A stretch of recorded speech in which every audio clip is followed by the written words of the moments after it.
Mi nombre es Úrsula Santa Cruz, soy de Perú, llevo viviendo 18 años en Barcelona y soy psicóloga y trabajo desde hace muchos años en la atención o en la problemática de las violencias, concretamente de mujeres, y que hacía en mi país y aquí también.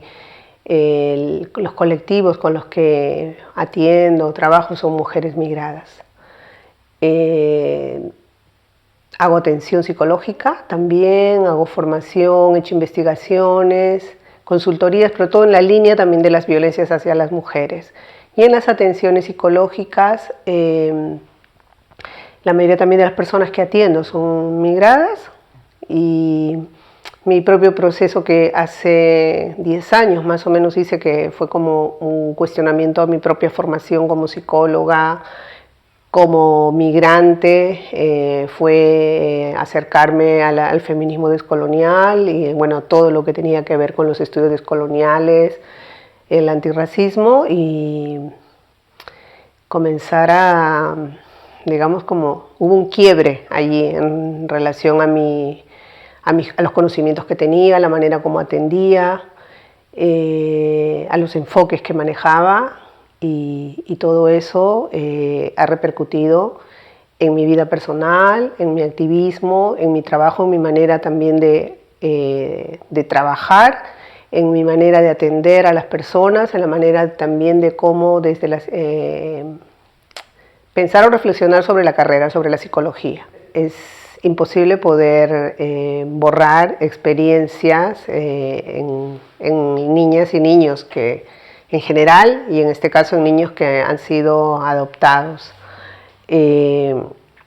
porque no solamente tienen que ver con una memoria que pueda verbalizar, sino que también está registrada, como en algún momento habíamos conversado, que es en relación a experiencias sensoriales, emocionales, que están en el cuerpo, ¿no? Y toda la historia que un niño o una niña trae consigo. Entonces, pretender afirmar que se puede fácilmente, es como que te llevas una plantita y trasplantas a otro lugar y le vas a echar agua y va a abonar, ¿no? Y va a crecer bien.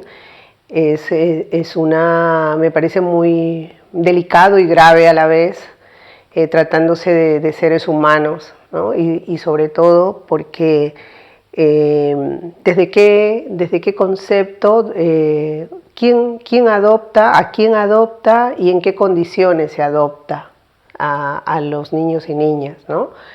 Yo me preguntaba acerca de estas adopciones internacionales,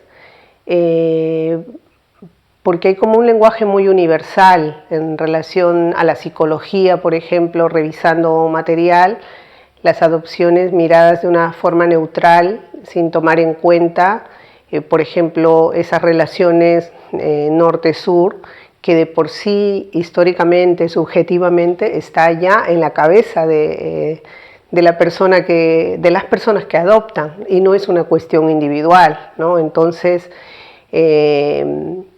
hay un punto ya de partida, ¿no? Y también desde ese papel de salvador o salvadora blanca, entonces ya tienes algunos elementos que te permiten ver, ¿no? O sea, desde dónde te vas a relacionar con esta criatura, y también pensar como que te ha salvado la vida, ¿no? Y toda la narrativa que hay detrás de una adopción. Entonces, porque si yo te salvo, ¿de qué te salvo, ¿no? Entonces, sin saber cuál ha sido la historia, porque hablando en relación a esas adopciones internacionales que están vinculadas a situaciones de conflictos armados, de guerras, entonces, ¿qué pasa ahí, ¿no? Hay como un tráfico de niños y niñas, que no se ve, que no se habla, que parece también que es una cuestión muy individual de la gente que decide adoptar porque no tiene hijos, ¿no? O sea, ¿es para qué? Para satisfacer tus necesidades paternas, maternas. Cómo un niño o niña se puede desarrollar o construir su propia identidad, cuando hay también una negación o un intento de borrar, y lo importante también es la seguridad, el sentido de pertenencia que una persona pueda desarrollar, ¿no? Y al hablar del racismo no hablamos del que está en la escuela o en la calle, sino también que se dan en las propias familias que adoptan y que no se reconoce. Revisando material aquí en relación a los psicólogos, psicólogas, ¿no? Porque cuando tú como psicóloga o psicólogo te encuentras con una persona que ha pasado por un proceso de adopción y que tiene problemas, por ejemplo, ¿no? de identidad o de cómo se siente o de las violencias que ha vivido y que la propia familia que ha adoptado no lo ha reconocido y también ha ejercido una determinadas violencias y encima también un reclamo, ¿no? por el hecho de haberlo salvado,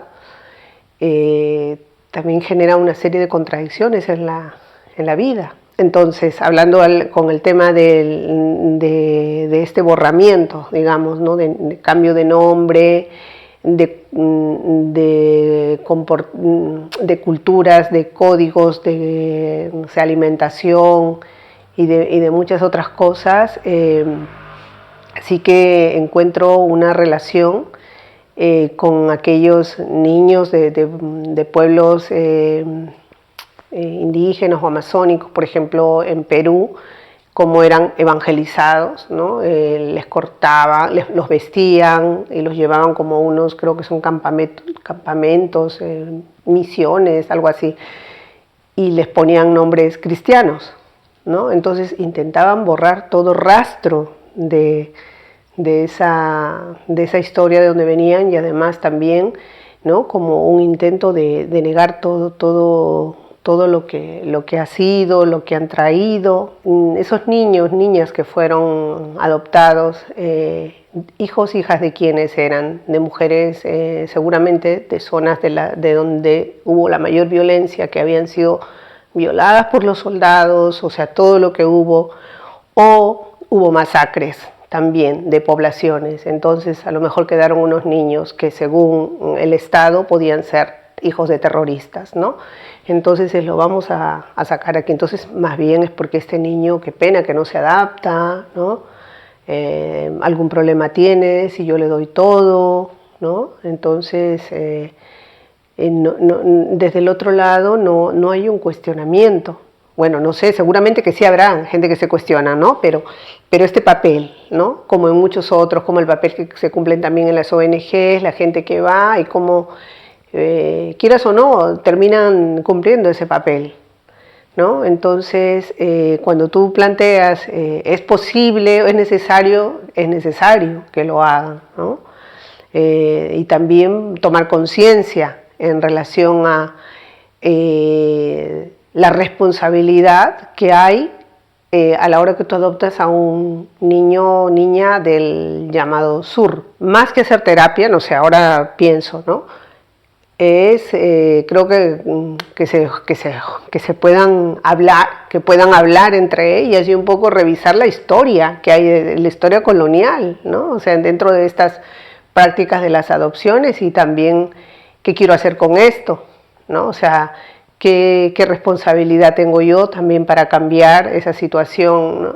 No se trata de, como leía en esas páginas de los psicólogos, es como se asertiva cuando a tu niño en la escuela le dicen algo, no es la escuela, es todo, ¿no? Entonces, tú como madre, padre, ¿qué vas a hacer? ¿Lo vas a llevar al psicólogo para que resuelva eso cuando aquí hay que hacer otro tipo de acción, de intervención?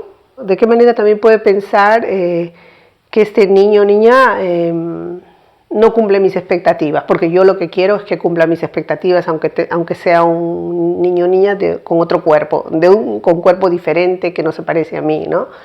Pero proyecto allí lo que yo deseo, ¿no? Pero en esas proyecciones también te encuentras con otra que también te puede querer, pero que también puede querer conocer su pasado. ¿Cómo haces? ¿Cómo haces para vivir, para caminar, para sostenerte en la vida? Porque sí que qué inseguridades, no sé, qué frustraciones, qué rabia también puede tener esa persona, ¿no? Relacionado con lo de quién soy, lo que me decías al inicio. O cuando tienen algún problema, o sobre todo personas que yo atiendo y que han vivido experiencias de violencia racista, o que han ido anteriormente a otro psicólogo y que les ha dicho, o sea, le han contado lo que les pasa, pero no lo reconocen porque no lo ven, ¿no? O sea, para ellos eso no es eso, ¿no? Entonces, si tú tienes unas gafas, vas a mirar con esas gafas, ¿no? Y el psicóloga va a terminar, puede ser el remedio peor que la enfermedad. Solo que en el caso de una persona adulta, si no quieres, te vas, lo dejas. Pero cuando eres pequeño, no tienes esa posibilidad si te mandan, ¿no?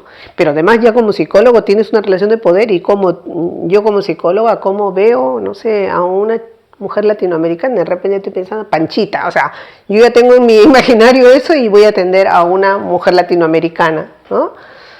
Entonces está allí, está presente en esa relación terapéutica, ¿no? Que es una relación, quieras o no, es de poder, y luego también desde dónde tú haces la intervención, ¿no? Lo que la persona te está explicando, tú cómo lo elaboras, cómo lo entiendes y qué le devuelves, ¿no? O al final termina siendo directivo, psicopatologizar a las personas, y te hablo de manera general,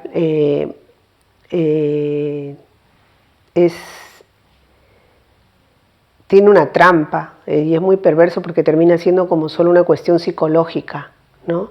Y una cuestión donde el entorno, el contexto, las circunstancias, el tipo de relaciones que estableces parece que no entra en juego, o sea, o si se ve, pero no se pone el foco en eso, ¿no? Para poder cambiar esa situación. Entonces, o acaban medicando, ¿no? Por eso te decía que hablo de manera muy general, ¿no? Se medica, ¿no? Pero el malestar, el dolor está en la persona, ¿no? Porque no se está haciendo un análisis complejo, ¿no? Entonces, por ponerte un ejemplo de esto que te estoy diciendo, es como este sistema capitalista, no capitalista, racista, patriarcal, pero como, por ejemplo, con el tema de convertirnos a las personas en mercancías, el hecho también el de este discurso del individualismo, del éxito, de la hora, qué tipo de ansiedades, de miedos, de depresiones hay en general, ¿no? Entonces, el sistema no se ve como el culpable, ¿no? O sea, vamos pasando, no hay cuestionamiento hacia lo de afuera, ¿no? Entonces se termina quedando como algo muy, muy de las personas, ¿no? Muy, muy interno. Hay teorías psicológicas, o sea, que te van a explicar todo eso, ¿no? Tú no tienes conciencia, pero está en tu cuerpo, ¿no? Entonces pasa eso. Claro, más adelante, lo que tú puedes recordar es la otra experiencia de vida que tienes, ¿no? Pero eso también, de alguna manera, acá hay un punto, ¿no? Claro, el asunto está en que no se toca, porque también tiene que ver con buscar ese origen, ¿no? Y también la narrativa que se ha construido sobre tu origen, ¿no? Entonces, que tiene que ver con eso, con toda esa parte de tu vida que era antes y lo que viene después, ¿no? Entonces,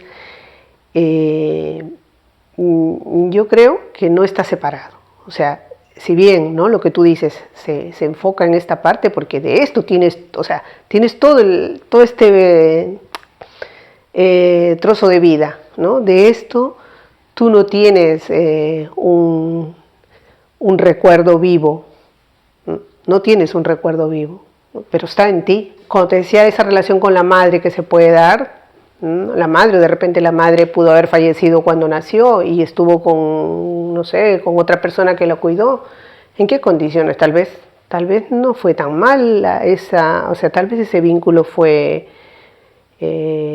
cumplió con las necesidades que la bebé necesitaba. Ahí están otros psicólogos o psiquiatras, ¿no? Bueno, Fanon, que ya había escrito en los años 60, u otros psicólogos, en lo que yo conozco en América Latina, que tienen otras propuestas para que además incorporan otras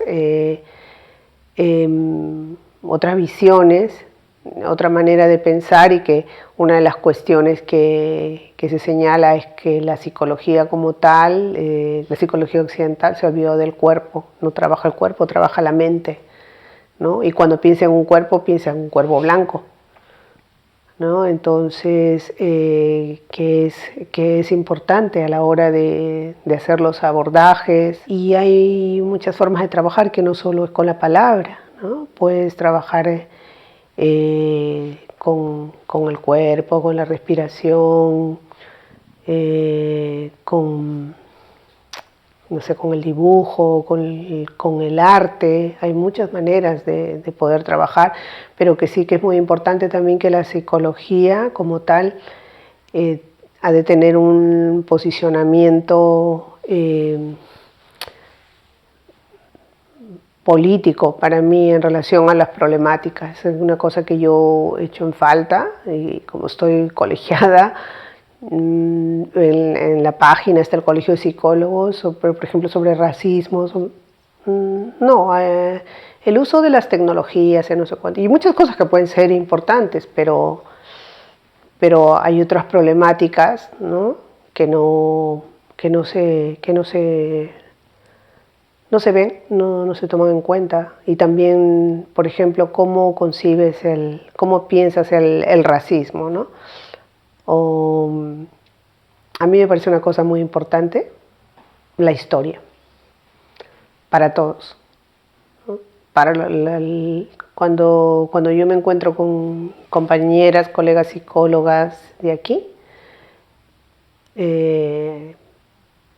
y hablamos, ¿no? Claro, puedo hablar de técnicas, autores, pero yo siempre digo, para trabajar, si estás trabajando con personas que no son de aquí, es una cosa que tienes que tienes que conocer la historia, pero también, conocer tu historia, porque yo creo que es importante que las personas se descolonicen.